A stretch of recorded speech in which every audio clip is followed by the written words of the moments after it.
Alright, the whole topic of this video today is steering wheel controls on your 2011 to 2016 Ford F250, F350 Super Duty. If you're like me, I had an XL model truck that came with no steering wheel controls. A lot of the XLTs are this way also. If you're lucky and you have an XLT and this part right here comes out, you can just buy the switch, plug it in, snap it in. In my case, on my XL, it had just a blank rubber plug here. I needed a new steering wheel anyway, so I went ahead and purchased this leather wrapped wheel. It's probably for a Lariat. And I reused the stock buttons over here until I upgraded to the Lariat cluster as well. And I was able to use this set of buttons. I was pulling my hair out trying to get the steering wheel controls to work, because even though the wiring was there, I plugged it in, they lit up when you turn on the lights, it still didn't do anything with the radio. And I had, at that time, the stock radio installed, and some XL trucks don't even have a port where the CAN bus goes into the back of the radio, and that's this smaller of the two back here. But this one did, so this radio in theory should have been able to, it's probably the same radio that was running the XLT models, etc. How I finally got it to work is all these trucks they do have all the wiring. It's not like the older trucks where the clock spring was made any different or anything like that. Everything is there. It's all just computer controlled. It's about making your computer realize that you want it to have steering wheel controls activated. And how I did do that is a two-step process.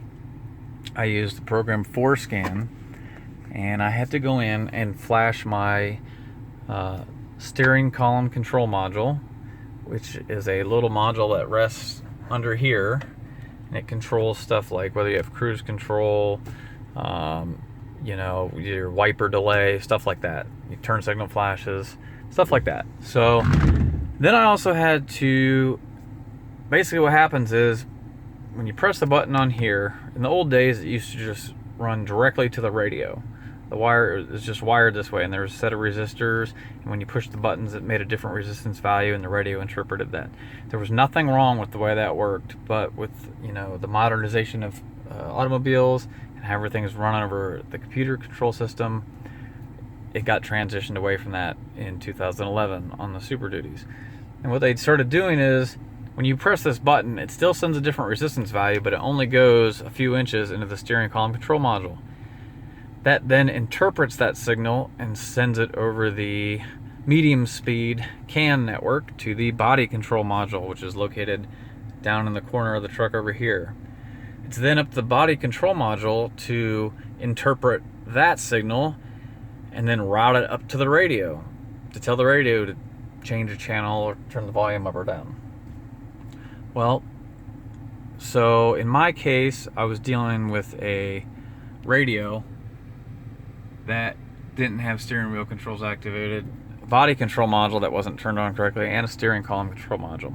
And the way I finally got this working is, as you see, I have an aftermarket stereo here, and I have an Access steering wheel adapter that would be for any 2011 F250. And I installed that at first, hoping that just installing that it would be, you know, this would all be turned on, and that steering wheel adapter connects directly to the high-speed CAN network, the port that plugs into the back of the radio, and then interprets it to a signal that your radio can understand, depending on the type of radio. Well, it didn't work. So I was about to give up. I was going to send back the steering wheel adapter. I was going to just put a blank plug in here, which you can get, because there is absolutely nothing out there about this topic on the forums. There's a million people who wanted to get it done, but no one ever got it done. There was one guy who said it just magically worked for him. Well, that's not very helpful at all if it just magically worked for you, which that's not how it works. It doesn't just magically turn on. There's no series of buttons that make it work either. But let's put a little bit of science to it here. What I have in my hand is a stack of really boring looking hex codes, and what this is your as-built data from Ford.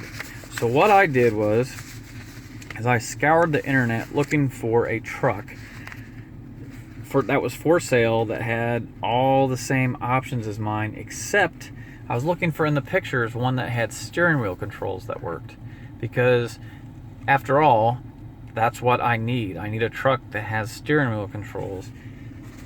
And then when you can go to the Ford service website and Motorcraft Service, and I'll leave a link in the description, and you can download the as-built data for any vehicle by VIN number. So what I did is, as you can see, this VIN number here is not for my truck. This VIN number here is for the truck that I found. It was a 2012, mine's a 2011, but it was exactly the same options, except it had the factory steering wheel controls activated. And I went through and I found everything that was different. And the only thing you need to worry about is the steering column control module and the body, the BCM, the body electronic module. So in the SECM, the only line of code that was different was this one right here. And I went into Forescan, and I'm not going to give you a full tutorial on how to use Forescan, but you go into the module programming area. Well, I'm not even connected here. But you basically have to read your as-built data from the truck. Once you read your as-built data, you change this line of code and then flash it back. And I would definitely suggest making a backup of your vehicle before you start, just in case you screw something up, you can try to put it back. I then went through the body control module and found everything that was the same. And the only things that were different was this line here, and then this line here. There were some other things that were different, but I knew what they were. Like, they were the tire pressure sensors, the rear end, stuff like that. So after I found the ones that were different, I changed them, and then I flashed them, did a reset on both modules, and sure enough, my steering control started working. And I didn't know that at first, because they didn't actually change anything on the radio at first, because it wasn't programmed for the radio yet. And that's another topic in another one of my videos that I'll leave a link to the description of, is how to get the access system to work with an aftermarket, Android radio. In this case, this double-din Android Ford replacement radio. That's a whole different topic, but you can watch my other video to find out how I did that. But needless to say, it worked.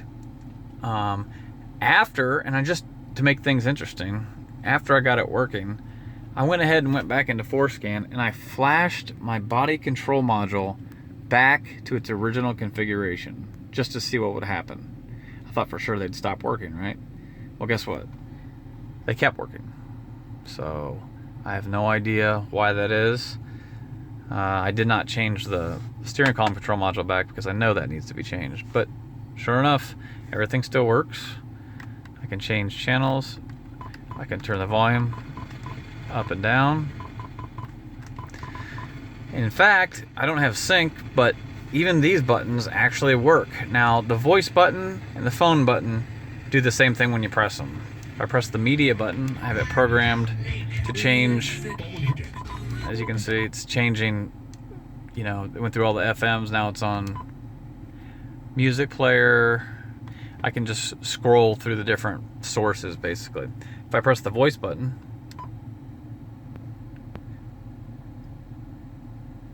you can see it goes to Google now and is listening to my voice command. So, pretty neat. It works. Let me get out of here. Grab one of these to be the back button. With these Android stereos, just real quick, I know this isn't really the topic here, but you can go in and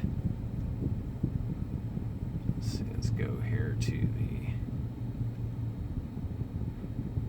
the steering wheel keys, and it's just as easy to assign a key. You just press the button and then pick. I'll show you. I already did the volume, but we'll hit volume up. See, it says it's already selected. I'm gonna hit it again though. And I have all these options for volume control. And over on the left is a short click, and then if you press and hold it, you can make it a different one. The only thing about these Ford trucks is, with these steering wheel controls, the long clicks don't work, so all you get is a short click. But still, you can reassign it to anything you want. It doesn't have to be volume up. If you want to make the volume up the back button, or whatever you want it to be, you can do that. So, pretty neat.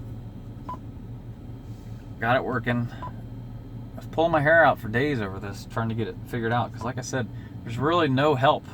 Nobody's done it.